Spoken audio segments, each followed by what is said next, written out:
지난 2월 19일 참 오랜만에 고등학교 친구들과 무등산에서만 볼 수 있는 천여 미터 고산지대에 위치해 있는 주상절리대의 멋진 모습을 보고 돌아온 저는 20일 동안 산다운 산에 오르지 못하고 동네에 있는 안산 산책만 다녔기에 토요일 밤이 깊어지면서 일요일에는 등산을 제대로 해야 되겠다는 생각을 하게 됐습니다.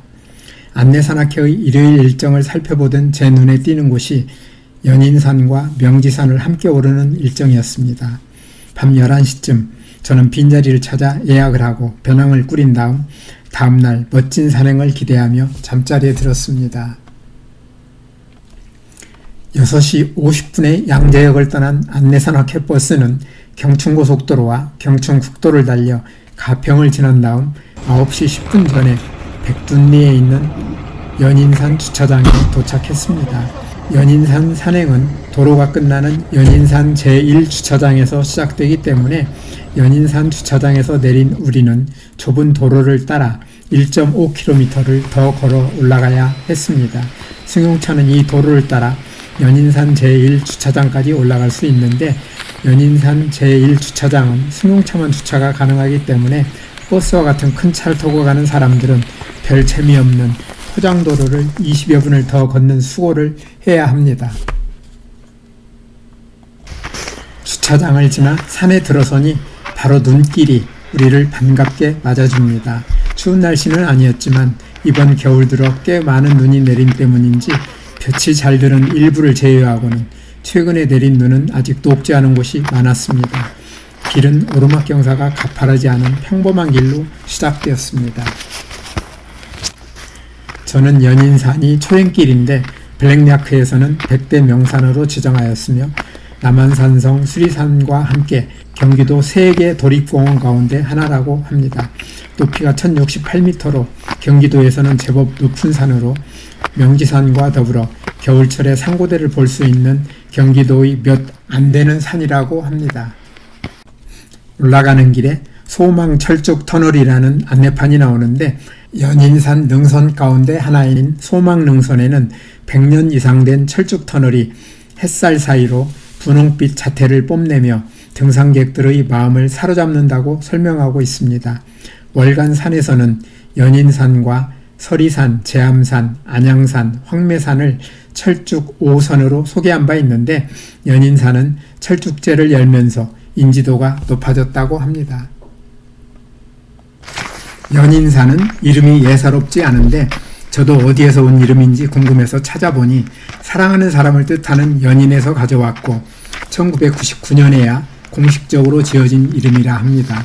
그 이전에는 월출산이나 월출봉으로 불리기도 했으며 산 주변에 거주하는 주민들은 우목봉이라 부르기도 했다는데 국가나 가평군에서 지정한 공식적인 이름을 가지지 않은 무명산이었다고 합니다.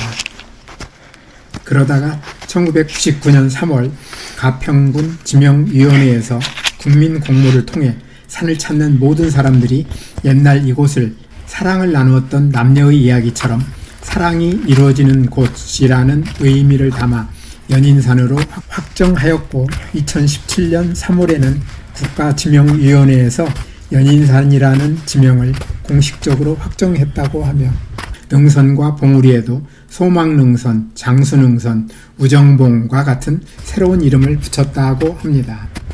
나무위키에서는 산 자체는 밋밋하고 특색이 없지만 이 산의 용추계곡은 경기도 최고의 계곡 중 하나로 손꼽히며 특히 여름에 많은 사람들이 찾는다고 소개하고 있습니다.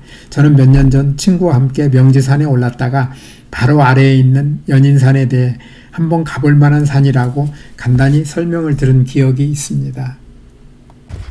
연인산은 높이가 1000m가 넘는 꽤 높은 산이면서도 바위가 많지 않아 비교적 편하게 오를 수 있는데 연인산 주변 일대는 남북으로 거의 50km에 이르는 산군에 등산로가 끊김없이 연결되어 있기 때문에 종주 코스의 일부로서 연인산 정상을 오를 수도 있습니다.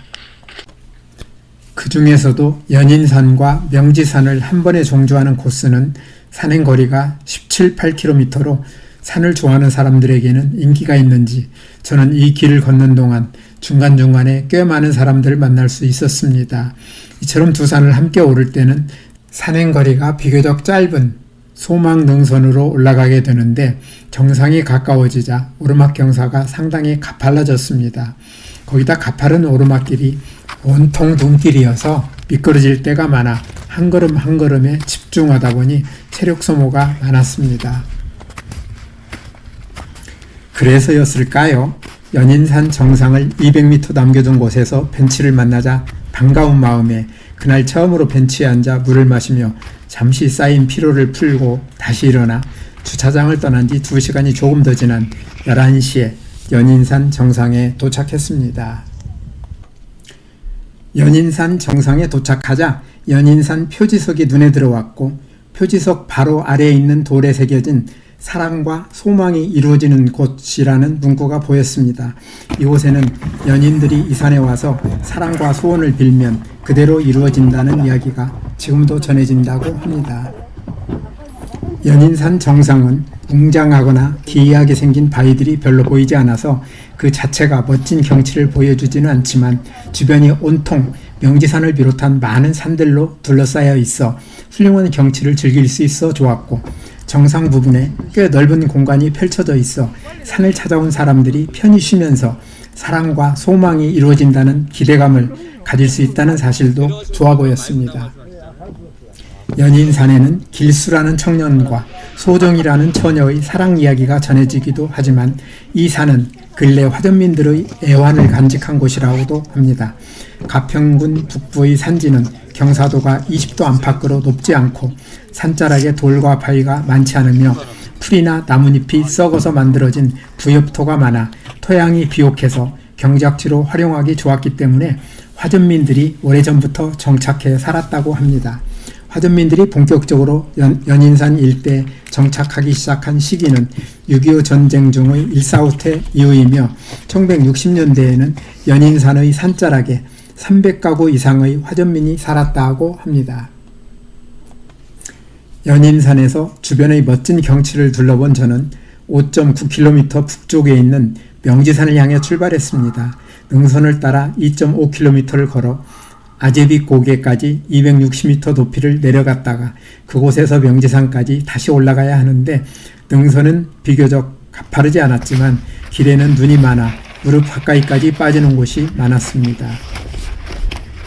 이곳에 살았던 화전민들은 산비탈에 조성된 밭에서 무와 배추 등의 채소를 재배하여 생계를 유지하였는데 1972년부터 산림 녹화 사업이 실시되면서 화전민들은 다른 곳으로 모두 떠나게 되었고 그들이 개간해 놓았던 밭은 낙엽송과 잣나무가 식재되었으며 지금 연인산 곳곳에 있는 커다란 잣나무 숲은 대부분 화전민들의 경작지였다고 합니다. 저는 연인산 정상을 떠난 지 1시간 만에 해발 810m의 아제비고개에 도착했으며 이곳에서부터 3.5km를 걸어 명지산 정상까지 높이로는 460m를 올라가야 하는데 아제비고개라는 이름에는 슬픈 이야기가 전해지고 있다고 합니다. 옛날 계속된 가뭄으로 굶주리던 가난한 임산부가 친정으로 가는 도중에 고개 중턱에서 아기를 낳고 나서 옆에 있던 무언가를 잡아먹고 정신을 잃었는데 정신을 차리고 나서 자신이 잡아먹은 것이 갓난아기였음을 깨달아 미쳐버렸다고 하며 그 뒤 아기를 잡아먹은 고개라는 뜻에서 아제비고개라 부르기 시작했다고 합니다. 아제비고개에서 명지산 정상으로 가는 길에는 중간에 명지산의 두 봉우리인 명지 3봉과 명지 2봉을 거치게 되는데 명지 3봉으로 가는 길 1.5km는 다소 지친 상태에서 눈길을 걸어 높이로 거의 400m를 올라가야 하기 때문에 쉽지 않았습니다. 오후 1시 23분 마침내 저는 명지 3봉에 도착했습니다. 명지 3봉과 나중에 가게 될 명지 2봉 그리고 명지산 정상 모두 연인산과 달리 정상 부분이 평평하지 않고 울룩불룩한 바위로 되어 있으며 공간이 넓지 않아 바위 위에 나무로 전망대를 만들어 놓았는데 그나마 전망대의 공간이 넓지 않아 명지 3봉 전망대는 사람들이 몰려들자 발 디딜 틈도 없이 꽉 찼습니다. 거기다가 단체로 온 사람들이 같이 사진을 찍으려 하는 바람에 전망대는 더욱 복잡했습니다. 그나마 한 가지 좋았던 것은 전망대에서 본 주변의 경치가 너무 좋았다는 것이었습니다. 나무 위키에서는 명지산의 세 봉우리 가운데 명지 3봉의 조망이 가장 훌륭하다고 소개하고 있는데, 저는 명지 3봉을 뒤로 하고 800m 떨어진 명지 2봉을 향해 출발했습니다. 명지 3봉에서 명지 2봉으로 가는 길은 평소에는 오르내림이 별로 없는 편안한 능선길로 보였는데, 해발 1200m나 되는 높은 지대이다 보니 길에는 눈이 거의 무릎 높이 가까이까지 쌓여 있어 발을 높이 들어 올리면서 걸어야 했으므로 걷기가 몹시 불편하고 나중에는 다리에 자꾸 쥐가 나 마음도 불편해졌습니다. 명지산 주차장까지는 출발 예정 시간인 5시 반까지 가야 하는데 눈길을 계속 걷다 보니 생각보다 시간이 훨씬 많이 걸렸기 때문입니다. 가능하면 시간을 맞추려고 불편한 다리를 참고 열심히 걸어서 30분 뒤에는 명지 2봉에 도착했습니다. 해발 1250m의 명지 2봉에서 잠시 숨을 돌린 저는 마지막 봉우리인 명지산 정상을 향해 출발했습니다. 명지 2봉에서 정상까지 거리로는 1.3km이고 정상 높이와의 차이는 17m밖에 나지 않으므로 별거 아니라고 생각할 수도 있지만, 거의 100m 가까이 내려갔다가 다시 110m 정도를 올라가는데 길이 험하기가 장난이 아니었습니다. 명지산 정상은 높이가 1267m로 수도권에서는 가까이에 있는 1468m의 화악산에 이어 두 번째이지만, 등산 난이도로는 산악인들에게 악명이 높은 양평 용문산보다도 높아서 명지산이 단연 난이도 원탑이라 합니다. 오후 2시 50분 저는 피곤한 몸을 이끌고 마침내 명지산 정상에 도착했습니다. 명지산 정상은 표지석에서 사진을 찍으려 해도 앞쪽에 공간이 별로 없어 아래에서 올려다보면서 찍어야 할 정도로 정상 부분이 비좁습니다.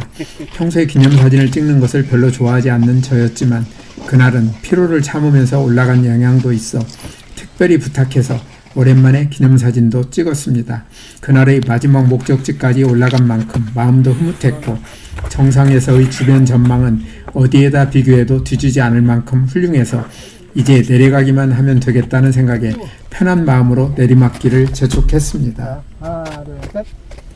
그날의 산행은 일단 목적을 달성한 셈인 만큼 저는 편하게 잘 내려갈 수 있었을까요?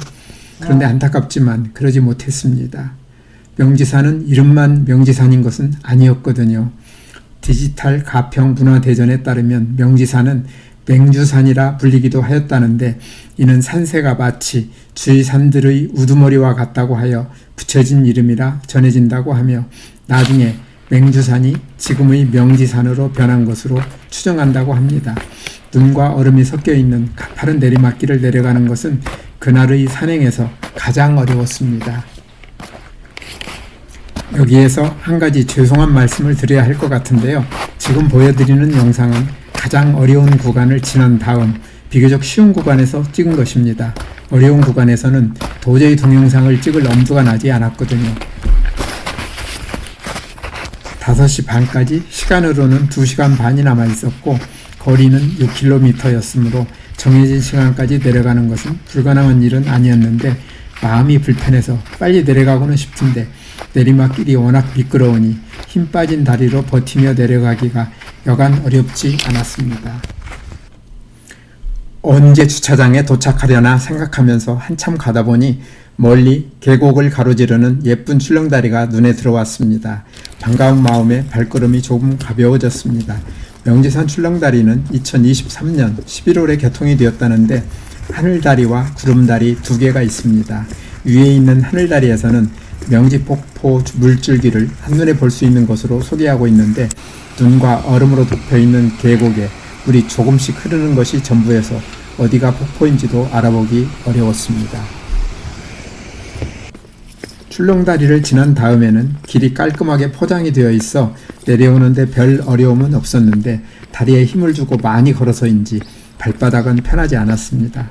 4년 전에 갔을 때는 명지산에만 올라갔다가 바로 내려왔기 때문에 산행 거리도 그다지 길지 않았고, 때가 초가을이라 눈길이 아니어서 이번보다는 여러 면에서 좋은 조건이긴 했지만 고생한 기억이 전혀 남아있지 않은데, 이번에는 상당히 고생을 많이 했습니다. 명지산 주차장에 도착하니 5시, 버스 떠나기까지는 30분이 남아 있었습니다.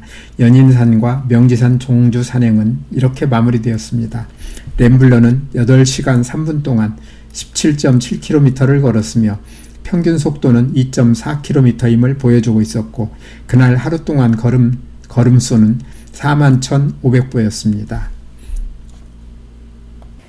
우리에게 최고의 기쁨을 주시려고 연인산과 명지산의 아름다운 자연을 만들어 주신 분에게 제가 드릴 수 있는 최고의 감사를 드리며 영상을 마칩니다.